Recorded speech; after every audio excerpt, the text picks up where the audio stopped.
You're not doing despicable things to other human beings, beating anybody up, shooting anybody, not been to jail, maybe. That's what you're really doing. And you start to feel like, I'm pretty cool. I got this thing down. I give money to charity. You see somebody on the street and they're poor, you're like, oh, I gave them some money. I feel pretty good about that. Not like those greedy people in the 1% who keep it all to themselves. And then,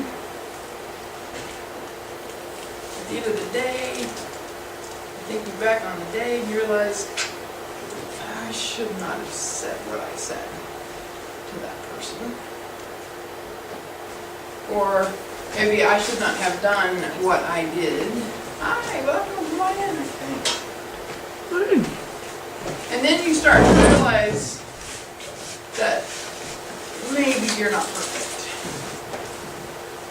And maybe for you that's a first. Most of us know that all along, right? And Jesus is saying, here's an example of how people live their lives. And the truth is, most of us are like this Pharisee at some point. Can you flip back to that first screen? Sure. Most of us are like that Pharisee at some point.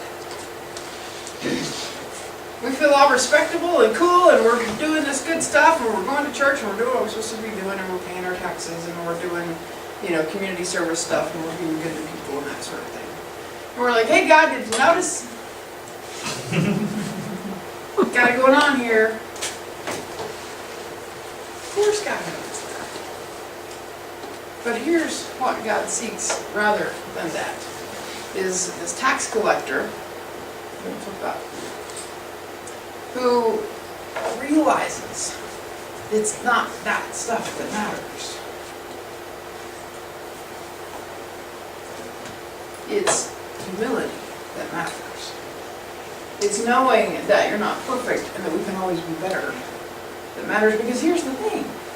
And I used to put this up on the board every year when I taught my students in high school. If you think you know everything, you can't learn anything. You can't tell the Pharisee what the rules are because he knows the rules. He's got all the laws down. What he's missing is the spirit of the law. The tax collector who is despised, something's going to change. Right. 2,000 years ago, nobody liked tax collectors. And who's a big fan of the IRS? Right? Actually, I don't mind paying my taxes. I like having roads to drive on and paying for the things we do. Right? But let's get real. The IRS is still on our list. Right? Some things don't change. But knowing the tax collector who knows that he doesn't have it all down, that he's not perfect, that he needs God to be merciful for the things that he's done, is far closer to God than the one who thinks he's got it all. And this is not one of those sermons where it's like, oh, we're all sinners and terrible and horrible and we're all going to hell. That's not, first of all, what I preach, and it's not what I believe, okay? But what I do believe is this: we're not perfect. None of us is perfect. But rather than beat ourselves up about that and make that a bad thing, I think that's an exciting opportunity. Because if I know that I'm not perfect, and I know that I can't do this by myself, then I'm going to get a really cool relationship with God. Because the only person who can help me be what I really want to be, which is to be more Christ-like, is Christ. If I think I'm perfect and I have nothing to work on, first of all, I'm boring. And I'm lying. Okay? But the opportunity to be better, I think is a cool thing. How many of you guys have ever had at work where you do the evaluation thing and you go in and your boss says, here's what you're doing well and here's what you need to work on and that sort of stuff, right? Mm-hmm. Some people, they hate that.